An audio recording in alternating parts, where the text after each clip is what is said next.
ॐ सहना भवतु सहनौ भुनक्तु सह वीर्यं करवावहै तेजस्विनावधीतमस्तु मा विद्विषावहै। ॐ शान्ति शान्ति शान्तिः। हरिः ॐ। Namaste to all of you, and wish you all strength, peace and joy in the times of pandemic.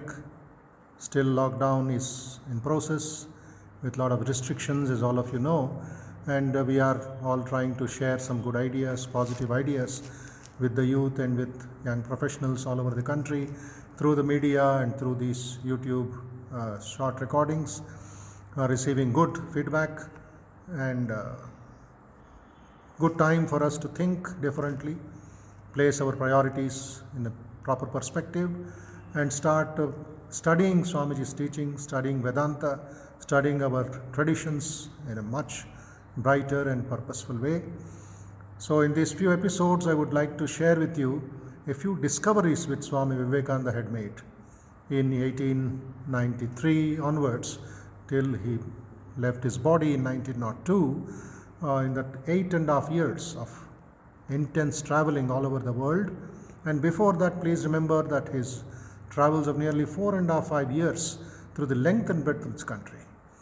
What exactly did he mean by saying, sitting on the last bit of Mother India's rock, I hit upon a plan? That was his first statement when he writes an open letter to Swami Ramakrishnanandaji called Shashi Maharaj after his meditation at Kanyakumari. The dynamic meditation on December 24, 25 and 26, 1892, which today is established as the Vivekananda Rock Memorial.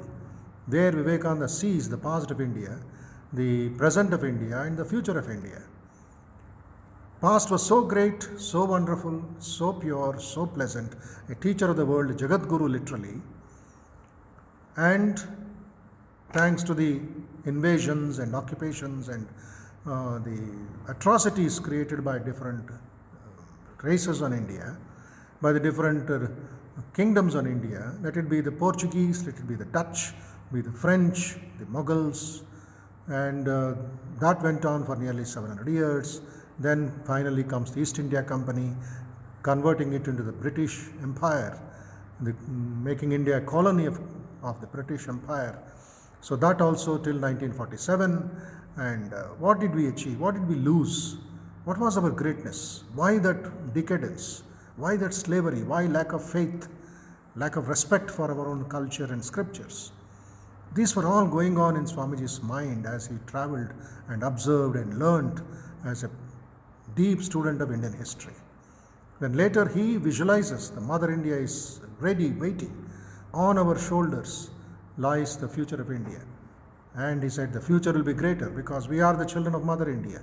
We shall wipe the widow's tears, make Mother India smile, make her seated on her throne, rejuvenated, more glorious than she ever.